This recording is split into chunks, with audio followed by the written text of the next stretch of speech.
Maya, Tiwari, such a pleasure to be here with you today. Such an honor, and very grateful that to have read your work in the past. The very first book I had ever read on Ayurveda was The Secrets of Ayurveda. And it really had a huge influence on my direction as a healer and as a herbalist, and I still refer to your work, so thank you very much for that. My pleasure, Chad. And so you're here on your Living Ahimsa tour in Winnipeg, and you're traveling across Canada right now? Yes, I am, and this will be the second tour of Living Ahimsa in Canada.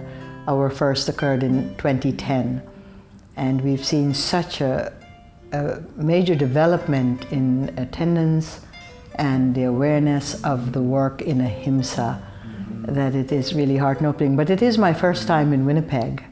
And I love the flatlands here, the food basket of Canada. It's very rich, very fertile land. Yeah, from the airplane it just was every color of green. Yeah, that's really beautiful to see. And the essence of this that you're sharing on this tour, Ahimsa, Living Ahimsa, what is that exactly? Yes, Ahimsa is a Sanskrit word, and it became a very popular word during the reign of Gandhi, Mahatma Gandhi in India. It means literally non-violence or non-hurting, or the ability to peace. But the way that we are doing Ahimsa, the way that we want it to be accessible to each and every person, we're not looking necessarily to free our country, we're looking to free our minds, and looking to develop this understanding which Gandhi and Mandela and Martin Luther King all understood. These leaders were phenomenal in their sacrifice towards celebrating life with integrity, honesty, and justice. Here we would like to celebrate the human spirit of ourselves with that integrity and truth and justice. First, though, we need to understand that inner harmony begins within us and not outside of us. So the true work as far as changing the world, the health of the planet and all of it starts within each individual. Yes, so often, Chad, we look at changing the world as a task force. And in activism, what we have missed by large, and not that activism isn't necessary, but what we have to do is go back to the core of our understanding of what we're fighting for. In fact, the word fighting doesn't get us anywhere. So what we are contemplating, meditating, and praying for, more than hoping and fighting for, is actually understanding the human inner terrain and what we can do to create inner peace first before we can ripple it outward to the world at large. Because each one of us, as you know, is the microcosm of the macrocosm, or better put, we have the sentiency of the entire universe within the human spirit. And that is what the understanding of one is about. We are one, we belong to each other. And therefore, anytime we lose track of that and become more dualistic in our approach and our thinking, like us and them, victim and perpetrator, and so is killing the earth, and we are out there fighting for the earth. Well, both of us are fighting. One is in the destructive force, and the other one is not necessarily in the creative force. So Ahimsa, the way that I translate it, the way that it has come to me, or through me, from my own vast experiences of rebirths in this life, is basically, it is simple as this. If we choose to be in the creative force, which is the more prayerful force, which is the force that brings us into self-accountability, self-responsibility, and self-governance, then we have a better chance at inculcating and broadcasting peace. I like how you say broadcasting. So each one of us is like a fractal of the whole living spirit, and that we all can play a role in, if we do our inner work, that in itself changes the whole. In the Vedas, which I am studied in, from an old and ancient tradition called Veda Vyasa in India, we have a mantra, Purnamadav Purnamidam, Purnat, Purnamudachyate. And basically what it means is we are not part of the whole spirit. We are the entire, each one of us is the entire whole. We could not replicate the universe if we were a part. We would not have the memory of safeguarding, nurturance, nourishment, honesty, integrity, truth, fearlessness, ultimately love, unless we were the whole. So it is the whole plus the whole plus the whole plus the whole, or 11 plus 1 equals 1. You know, it's a phenomenal formula. And in that understanding, if we see the action of wrong outside of us, let's say the corporations that are destroying nature, science that's pushing their intelligence to the maximum with no regard to Mother Earth, and so many other engagements that in fact serve to destroy nature. Although intelligent, they're lacking the creative force. They're functional, not intelligent, but they're not functioning creatively, they're functioning destructively. And the result is complete destruction to so many parts of Mother Earth.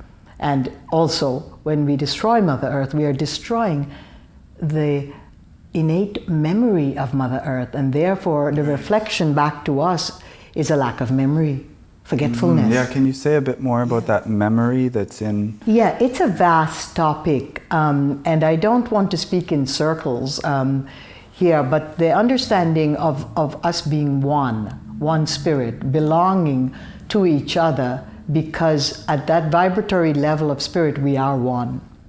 At the physical level of our body and our mind, we are conditioned by our ancestors and prior lives. And even if we don't believe in prior lives, let's say the rebirth in this life, but we are conditioned in the physical frame. So obviously there are differentiation, diversity, which is also necessary. And sometimes because we live through these diversities, the senses, so to speak, the 5 senses, we mistake that diversity and difference for a dualistic nature. But we do not have a dualistic nature. We're different in our karmas and in our purpose. However, we have one nature. It is spirit. And if we can transcend all of our ancestral memories, all of the memories that form habituations, the habit like to respond a certain way if you don't like something, the habit that there's a weak spot or a vulnerability in you that just gets triggered with something that happens out there. We all have different vulnerabilities. And one of the great things about understanding our life in spirit is that we need to be aware of our vulnerabilities, accept them for what they are and not push them aside and negate them. In fact, it's like a portal. Every challenge gives us the ability to walk through the portal of change, to change that habit and to strengthen that vulnerability. So vulnerability is really an essential part of awareness building. Growing, developing, unfolding. Yeah, and unfolding. And so, if I understand what you're saying right, the integrity of, let's say, the water, the integrity of the food, the integrity of it is essential to our well-being. Absolutely, and that integrity is based in our memory. Not only a memory that's synchronized with each other, our memory in the tissue and cell synchronized with the memory of the tissue and cell of Mother Earth. More importantly, the same memory, the sameness of memory floats within us. So therefore, when we look to genetically manipulate food and plunk one memory of a species into another, functionality-wise, the memory of each species determines its function and also its purpose and also its performance. So basically, when we are just linearly plunking memory from one into the other, we create havoc into the sentiency of wherever we're plunking that memory in and wherever we're taking it from. We must understand that memory of Mother Nature is yet to be understood in its full capacity. And when we do, and this is the content of my next book called The Memory Pod, when we do understand this, we would have ever so much reverence for the vast, incredible, immutable nature of our Mother. Right now, it was wonderful in in New Zealand, one of the third largest rivers in New Zealand, which we talked about last night, the Wanganui, and I hope I pronounced that properly, river was just, New Zealand went to the Crown there and said, we want to make this river a personal entity. That was a private really entity, interesting. a legal Yes. entity, and got the rights. It wouldn't be the first time, by the way. So the river has, this body of water has a right like a person. Like a person. And I think in terms of where we're living in the earth right now, that's good enough. However, the river has a cosmic entity. Yes. It's beyond that of anything else, because it gives life. It is the fluency of our prana, our breath. It is Mother Nature. The conductor of... It is the conductor of Mother Nature. It's so incredible. And what I believe we can do, and right here in Winnipeg, we have Elder Catherine Sinclair, who yesterday began her walk around Lake Winnipeg, which would be, I think she said it would take about 28 days, probably longer, to cover about 1,000 kilometers of footage around the lake, and that is to protect Lake Winnipeg as well. We need to take these precedences that are happening in countries that are more aware of their natural resources Yes. to the legal system, legalize it, because then we have carte blanche protection of that water. And I hope I can inspire some of our colleagues in India to do likewise with the river Ganges, which is all river, all water. Every drop of this water is sacred. But the conduits, the sources of our waters are these sacred rivers. And if we can use these precedences to protect the river, then we are also protecting our own river, because memory floats on water in the body. Our physical and physiological and what I call our cognitive memories of how we function, how we remember our past, our ancestors, our habits that don't serve us or do serve us.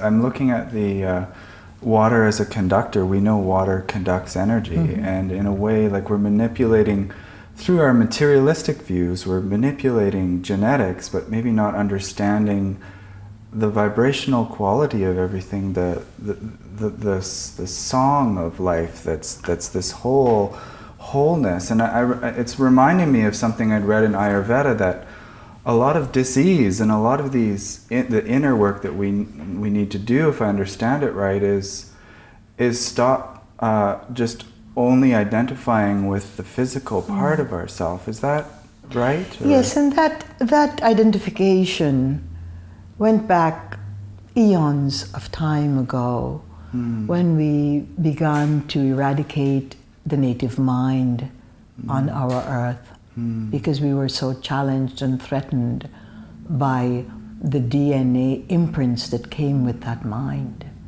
And that really, whatever the excuse was, we were challenged by the amazing superhuman mind that our native culture has and still has, even beyond their pain and disempowerment, as it were.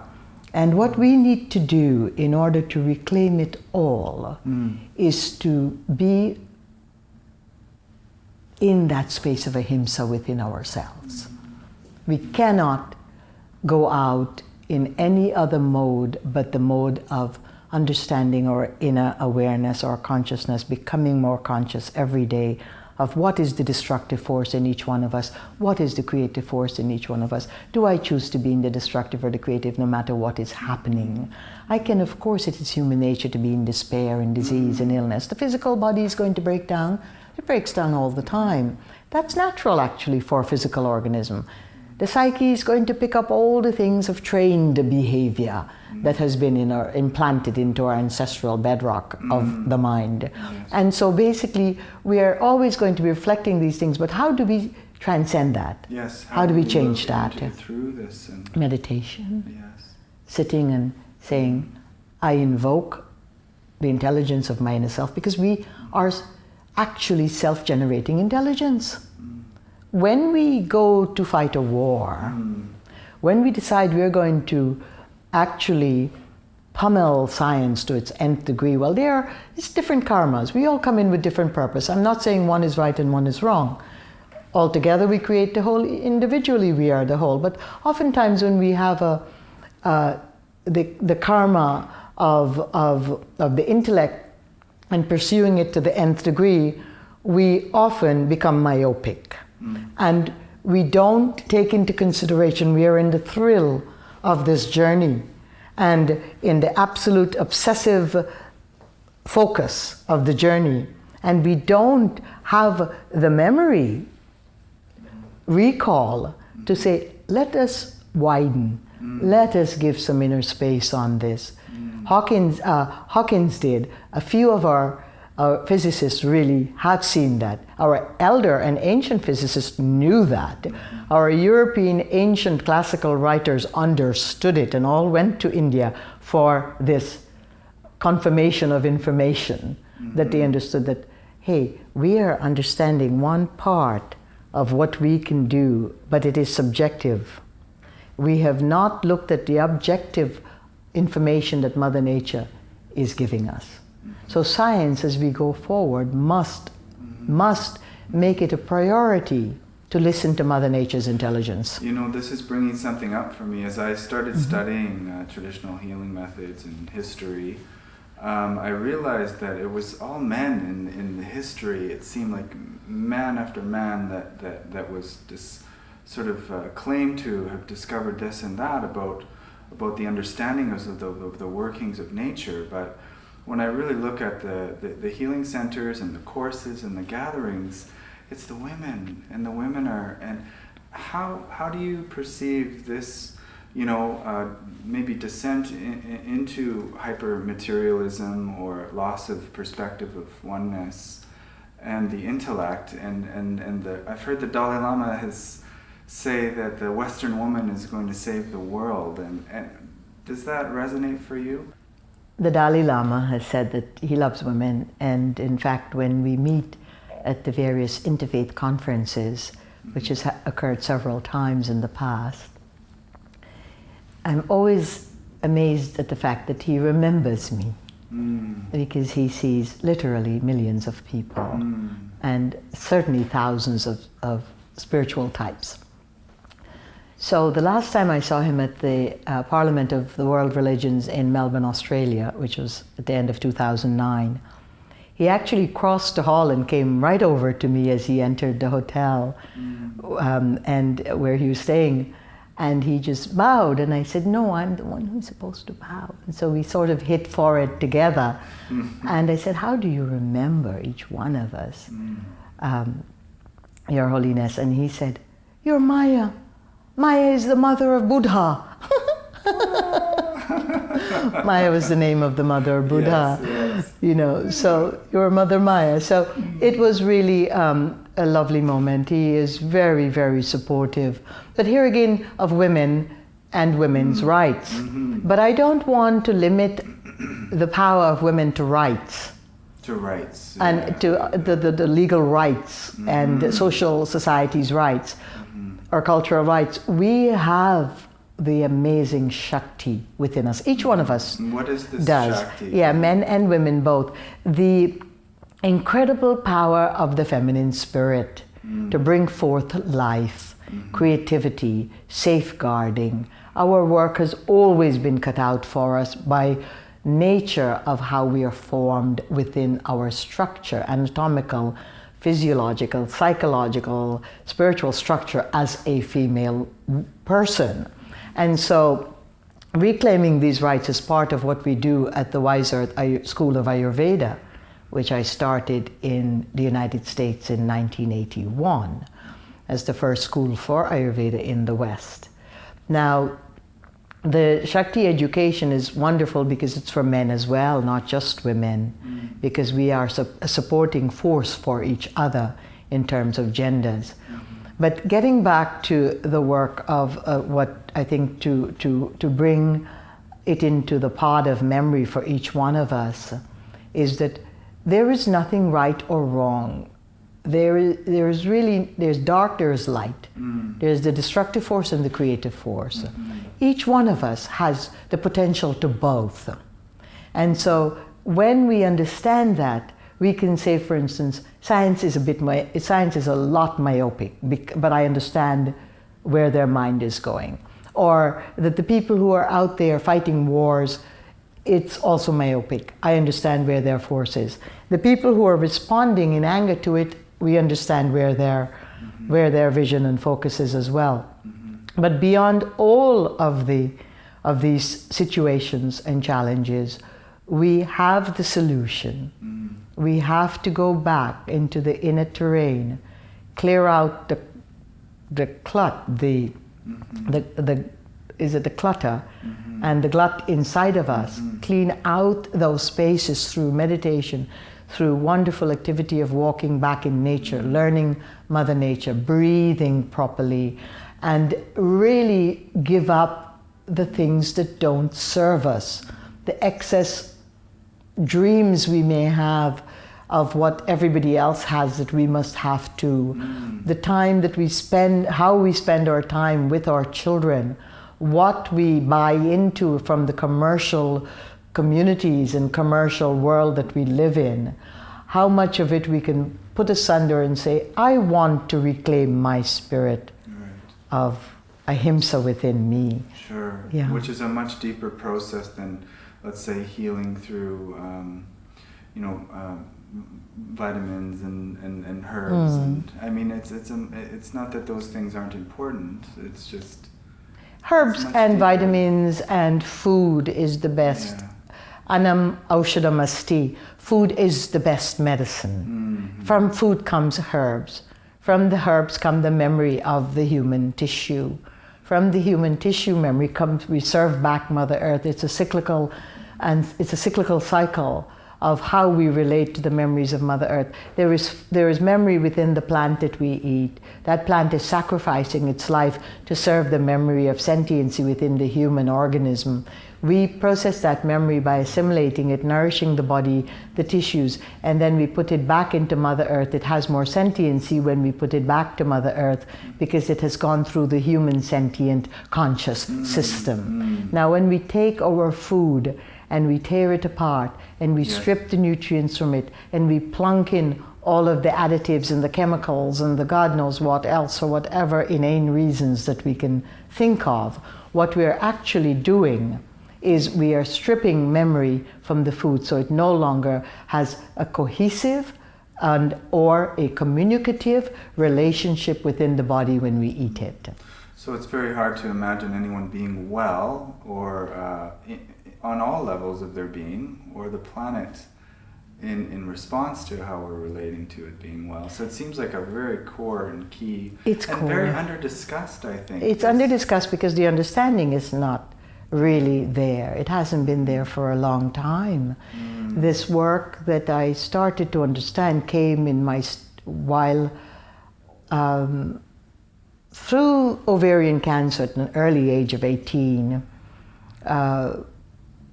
My life went asunder. It was absolutely split into smithereens, really.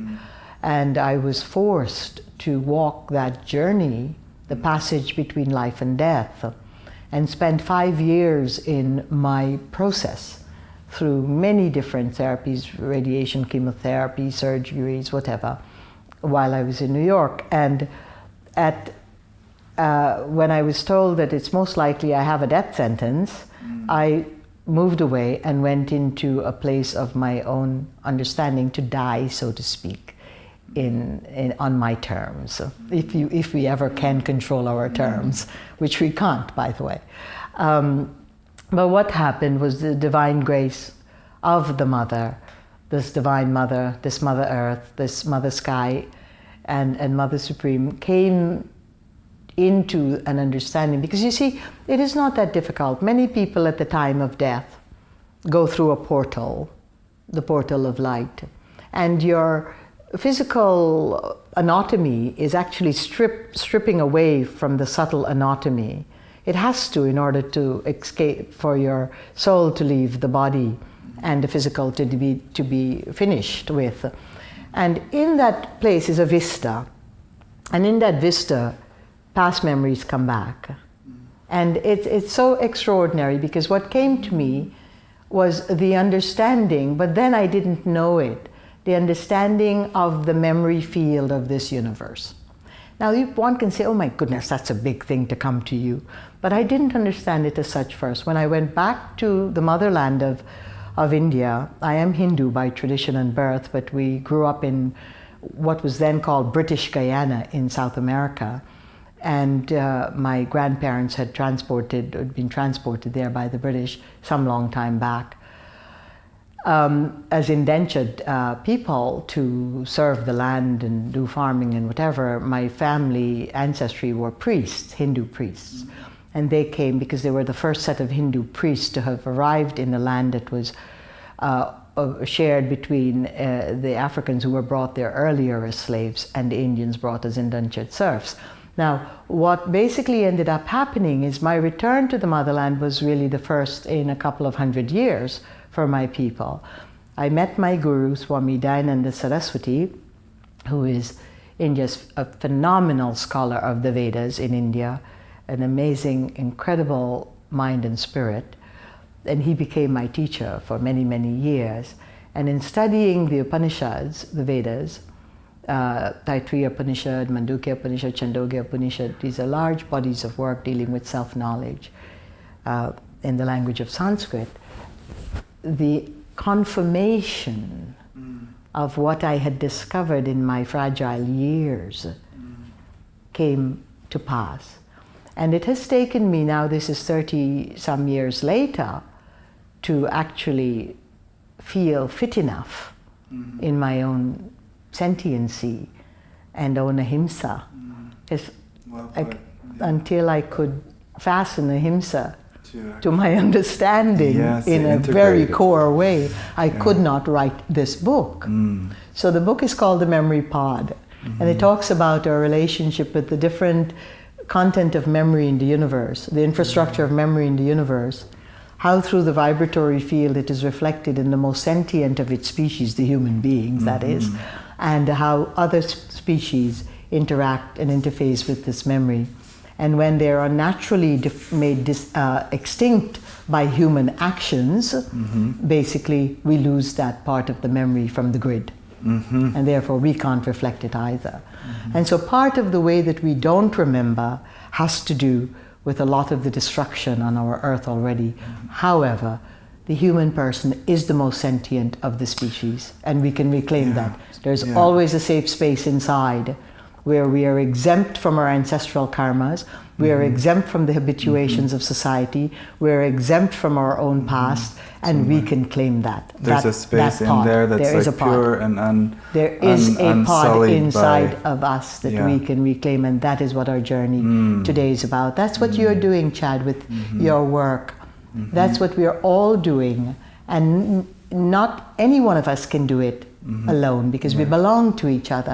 And those who find that out quickly, that, oh yes, I do belong to you, and you do belong, but not in a possessive way. Right. In the way of brotherhood and sisterhood, to share that we can do it together, and we must do it together.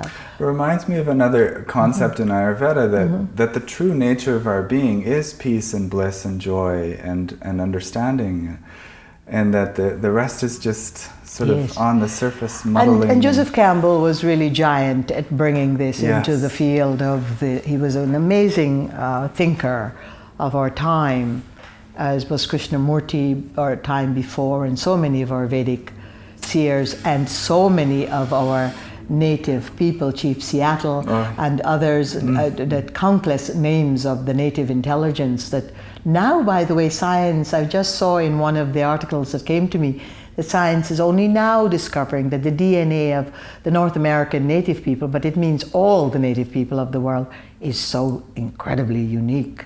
It compares to no other DNA of no other nation. It's much more complex or something? Or I haven't read the study in depth to speak to it as yet, but why are we surprised? It's like code. I mean, I think the computers are a really amazing thing for us to maybe move beyond this obsessive materialism, because now we can understand energy fields that we can't see. You know, But we can start to look at nature as, I think at some point people looked at nature and said it's not alive. Yes, I know. Technology is technology. I'm not going to enter that conversation in this interview. Yeah. But we have a bigger computer. We have the mind. Yes. The computer is based on the formation of the mind.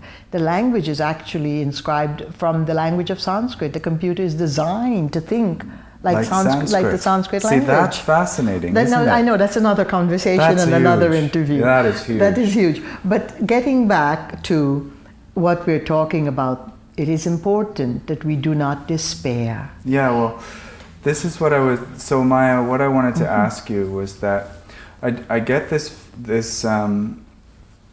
message from you that there's the creative and the destructive, and also you know, I feel that around me. Even at the ceremony we were at last night, we're moving to celebration. We're creating sacred space and joy, but we're also there's people feeling the weight of these times in the Kali Yuga you were talking about. Yes. How does this go together, this Kali Yuga phase and this creativity? I understand that it is a time of transition. It's a huge, vulnerable, fragile time for each one of us. The dark forces are coming out literally in droves. The creative forces are in droves. So basically, we have to understand this is the key to really hope and faith of the future, a future of sentiency and consciousness. The key is to understand that each one of us has the potential to dark, light, and light within us. If we understand that, we are no longer living dualistically, us and them, the dark forces out there and the light forces that we are doing. I see the dark forces all the time. They come after me from one end of the tour to the other. But the amazing thing is I have now been entrained through my own journey of being broken apart so many times. And in this brokenness, I find the most sublime light of understanding. And that is, I am him or I am her. There is really no difference. And I am learning that every day, Chad, and we must all learn it. That is the key to using our creative force to its highest power. If we have still the understanding of dualism as they're the destructive force and we are the creative force, we will not succeed. We will absolutely not succeed in our journey. The creative and the destructive is within each one of us. That we have been privileged enough to have ancestors and behavioral patterns and habits and karmas from before our other ancestors and before their other ancestors, that we've been privileged to have more of the abundance awakening to the creative force is only the privilege of grace. That others have been not so privileged to have their creative force so wide and awake, but shaped as the destructive force always is by the past as well, and by the trials and traumas of the past. No one of us knows what it is to walk in each other's shoe. And when we see that destructive force, we know that hurt was beyond hurt was beyond hurt was beyond hurt for that destructive force to be propelled and compelled. We also knew that the hurt was so big that we have to strategize with billions and trillions of dollars to manipulate and strategize and make these forces powerful, whereas when you are in your creative force and in your light, you only need a penny to do good work. Smooth, this is a Himsa. This is a Himsa. This is a Himsa. This is a Himsa. This is a Himsa at its core. Because you see, if we fall prey to wordology, the wordology of New Age wordology, a life of bliss, a life of celebration, a life of power, a life of, we're still dealing with dualism, the duality of I am becoming creative and in my bliss. Oh, but those people over there are busy bombing this country and they're busy doing this. If we continue to, they're evil and we are good. If we do that, we've lost. Yes. One of the greatest ways that the material world of greed and commercialism can actually grab a hold of the mind of a person who think that they are actually holistic in their behavior is to be in that dualistic space. Light worker, that kind of Yeah, because languaging. that is why we ended up with, we're now going to have a product called bliss, a product called happiness, a product called power. We're going to do power yoga, we're going to do happiness yoga, we're going to do powerful yoga, we're going to do sentiency yoga, we're going to do awareness yoga.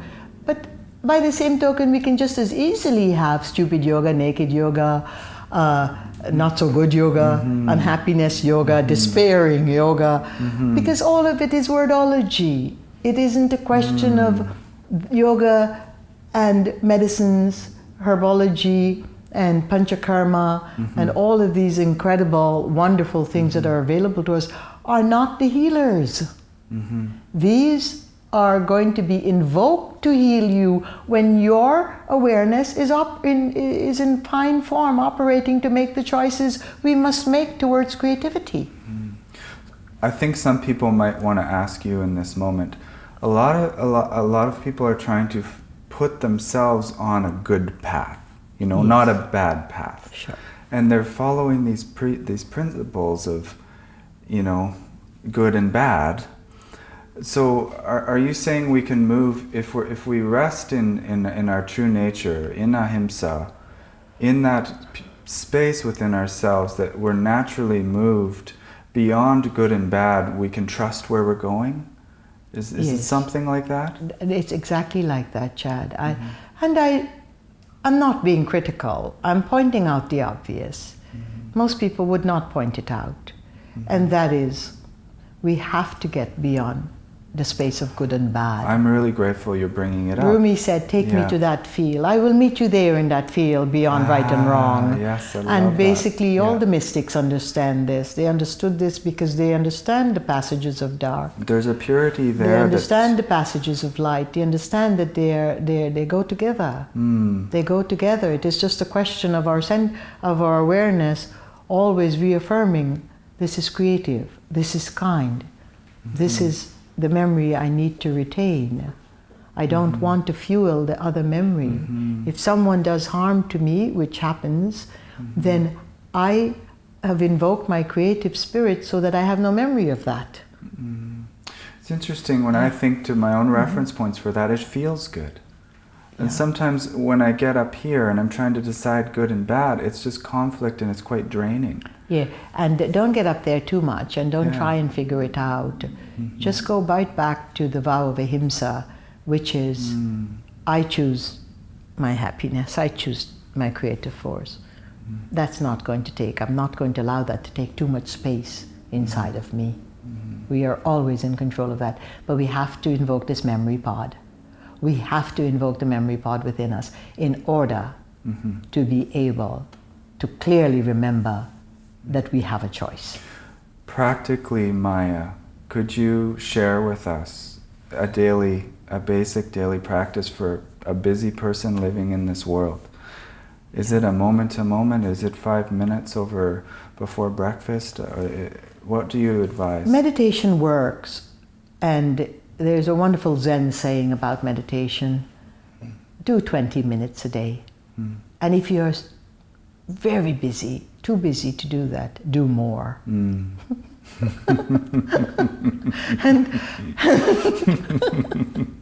there's no getting around it. Yes. But our meditation can be, like those of us who are active, can be walking in Mother Nature, sitting and appreciating the water of a stream with our feet in it, sitting under her tree and looking at the light filter through, the golden light filter through her exquisitely illumined neon leaves, watching the bird fly and understanding that we can put more wind behind our wings. We really basically have to come to a kind space within ourselves. And if it takes 5 minutes every morning to remember that kind space, that I have a choice today, and if I run into certain challenges, I will not let it overwhelm my mind. But when the challenges come and we don't remember, it does overwhelm. So we have to keep remembering, and that's why I say this peace mandala that we do by putting the seed onto the earth. The seed is actually our memory pod. It is Mother Earth's memory pod. I like that mudra. It is connected to my mother. It shows our gratitude of her, because without gratitude we can't remember a thing. But gratitude is also part of a memory. Gratitude. So we don't remember gratitude because we are losing our memory. And so basically that seed helps us with the physical action of the hands, as you know, in your own herbal medicines that you are so excellent at, Chad, that the 5 elements course through our entire body and comes through the extremes of our hands, each finger and toe representing that element. So we're using the element to transform that memory. Now I will remember because I've done the action to remember. So too, the action of just saying, I'm going to take a little time and just create a little space, even 5 minutes. I do my mantra, whatever that may be, or I do my beads, japa, meditation with my mantra, or I just sit and allow the mind to just be, not control it, not try to control it, just let it be. Learn any form of meditation learn any form of meditation that stills our being. The mind is faster than the speed of light, so we're not going to be able to control it. And I think that is a great metaphor for we can't control much of anything, actually. However, we do have some control of our inner space and how that plays out in the course of a day. And for busy mothers with children, busy family fathers with major jobs, we have to reanalyze and reassess what brings me happiness. What is it that will make me happy? Yeah, and I think a lot of people are looking for a way to have an effective action, and what you're sharing here is it's more than rallying against this and petitions against that. It's going inward, and it's finding that space where our sentience can be enkindled, more of our fullness of our being, our natural. It is most definitely rallying with ourselves. Yes. In a positive way, in a healing way. Healing happens all the time. A disease is just part of the experience that can break open ourselves to bring more light, as in my case with ovarian cancer. It changed my path and my destiny. I was a fashion designer of some renown in New York City, and at a very early age, and cancer rerouted my path back to the ancestral ground. And then, as you know, many years later, having walked in robes and as a monk, I also, certain incidents that followed me about, rerouted my path. Again, that didn't sidetrack me, by the way, but it showed me that the path to our inner freedom, each one of us, is not necessarily robed. So my heart became unrobed. And you don't wear your robes these days? Well, I not only don't wear my robes these days, I have taken a life change. Yes. I am, funnily enough, the same identical purpose, a different path. Right, a different way. A different path. A path that is not so structured. A path that invites, embraces, and is accessible. A path that is one of true service, and I hope I can become a true servant of this work. And that's really the only dream that I have. From what I can see, you're doing an amazing job. It's amazing.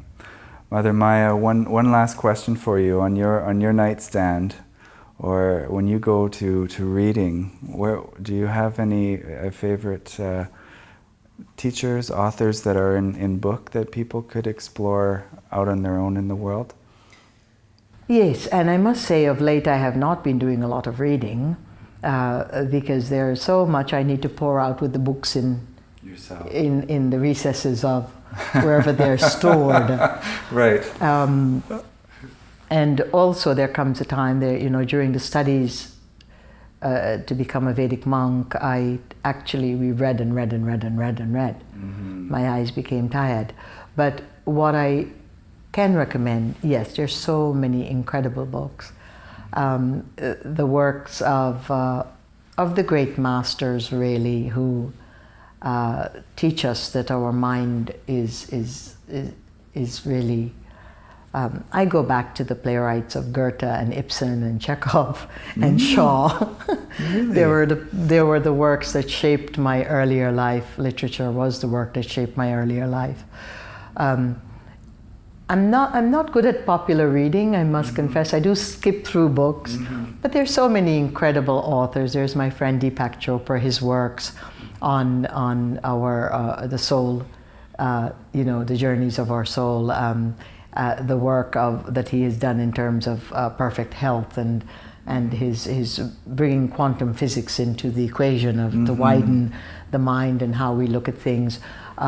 There are works of this gentleman who write about nonviolent communication. What is his name? Rosenberg, is it? Beautiful books, a series of beautiful books that I think is very, very essential for anyone who is in doing social service work, such as myself, for society and culture and everything else, which is how do we begin to speak in this non-dualistic language? First, we have to understand non-dualism to speak in that language. So that has been important in terms of my own reading of late. And then I can go back and look at this wonderful woman who was the Holocaust survivor from the Netherlands, who her name was, what is her name? Anyway, she survived it, and it is a beautiful book being made into a movie right now. Inspiring. Yes, we'll have to add that name later because people are now all going to wonder who was she. And she survived it. Her sister died in the Holocaust, but how she survived it was phenomenal. So I go into various places of reading. I have so many good friends. I've got Carolyn Meese, whose work is so well known as, which she calls herself a medical intuitive, and women who are perfectly incredible writers. Northrop, Dr. Christina Northrop for women. Her books are different but similar to some of the books I write for women's healing. So I think those would be good. But I love poets. I read Rumi. I read Tagore. I go back more and more into poetry. Yes. As much as I can. Thank you for sharing that. And thank you for sharing everything that you're sharing. And it's such an honor to be here with you. Namaste.